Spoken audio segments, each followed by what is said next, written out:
Hello my fellow whale watchers, welcome to another Domination Tactics Workshop. In this battle, two top player duos are fighting it out on Rome, so you will see very strong builds. But this battle will actually not be decided because of gear, but thanks to really great team play towards the end of the battle. Let's find out how. We start with our Skyros and go towards the left side beacon. The Skyros is extremely tanky in its ball form, so it is a good choice for capping this particular beacon.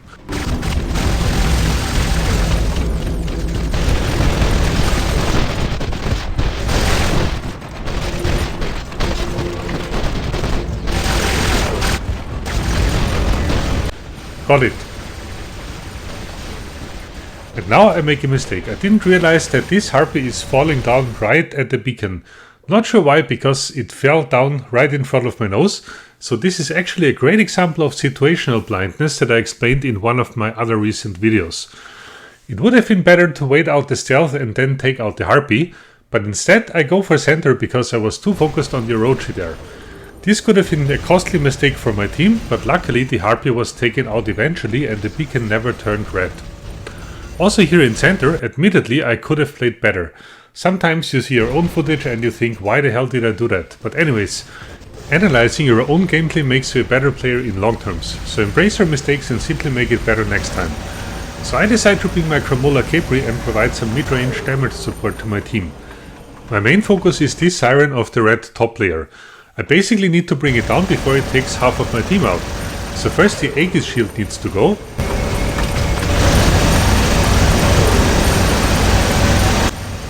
Will I manage to bring him down to last stand?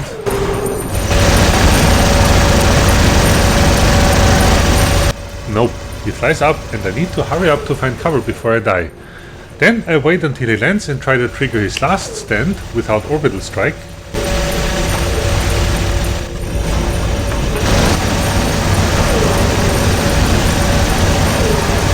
Got it. Now we nuke him, and then we finish him off, hopefully before he can bring us down.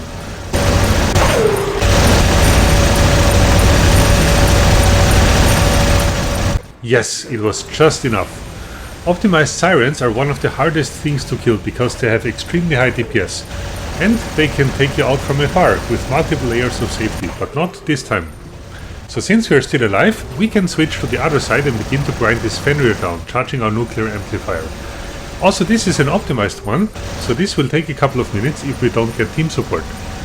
And then there is a Loki that tries to sneak away our home beacon, but my Cramola Capri is quite good in dealing with Lokis because it has 2 low weapon points. So I follow it for babysitting.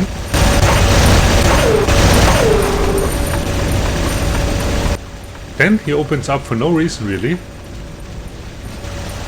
And I can just kill it. That was easy. So on we go with grinding down the Fenrir, and occasionally I also help out on the other side.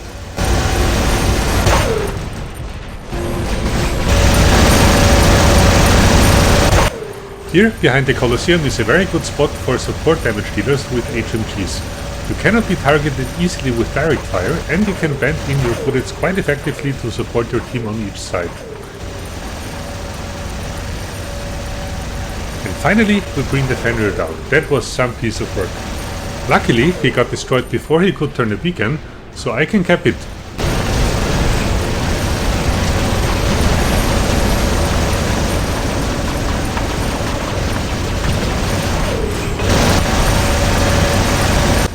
And then finally we arrive at maximum amplifier stacks, which means defense mitigation. So look how much faster the next Fenrir goes down. Got it, but this Minus is a problem. With its firepower and agility, it's a direct counter to my Cramola Capri. I won't have a chance. So before we die, let's take advantage of defense mitigation and bring the health of these Muramets down a bit.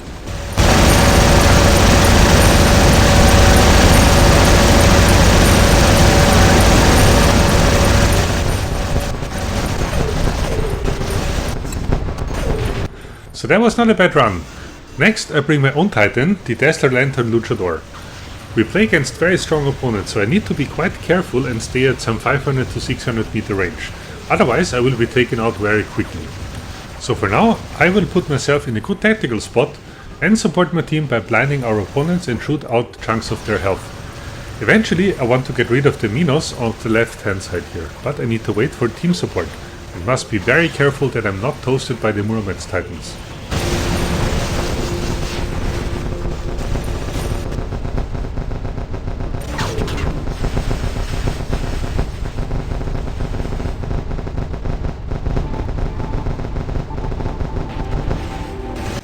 So now is a good opportunity, I think. They are distracted by my teammate here. Look at this lag. The Minos jumps around like crazy. Sometimes you can't hit anything, which is really frustrating. But eventually we bring the Minos down and get back the beacon.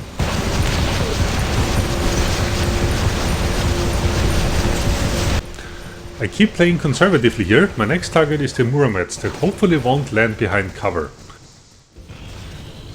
He did land behind cover, but I'm also in an elevated position, so he's toast. We are not in a bad position at the moment. The Reds still lead the beacon bar, but we have a beacon lead of 3 versus 2. So there is still no reason to play more aggressively. I keep on with my conservative tactic of damage and blinding support from afar.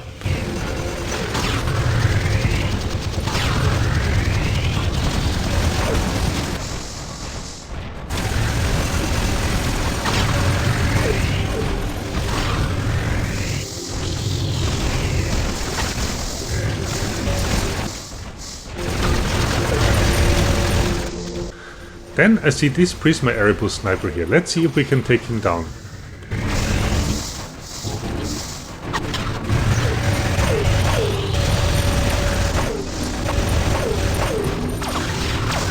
And while I'm doing it, look at what my teammate does. The Erebus is distracted, so he goes for the red home beacon. What a great move. And in fact this move will decide the battle for us, because it will give us a few seconds of additional beacon time. It's fun when you run with teammates that understand how beacon games work. We almost bring the Erebus down, but then I need to retreat again because the enemy top layer approaches us with a Flames Capri.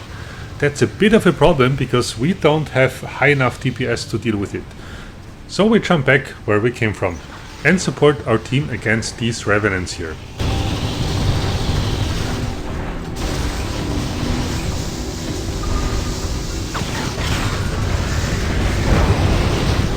Then the Capri finally arrives and I try to get it off the beacon.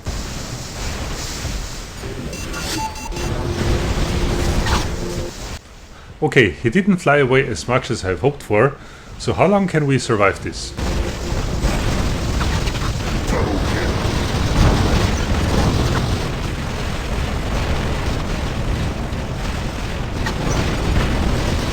The answer is quite long, because we have great team support here.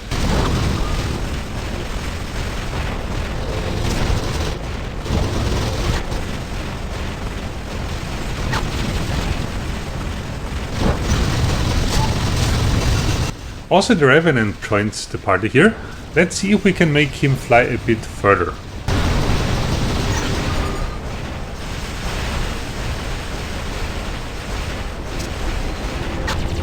Yes, that was a proper flight. So will we ever manage to bring down this Capri?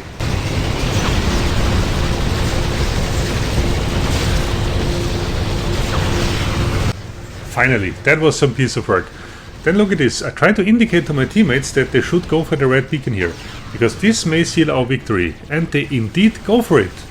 In the meantime, I go for the red home beacon, and now watch this. I bind our opponents and my teammate goes for the beacon. Again, this is really good teamwork here.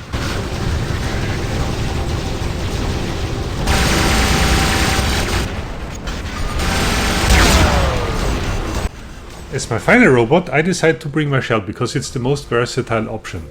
But some 20 seconds before the end, it was clear that we would win this. Another couple of small examples of great team play here.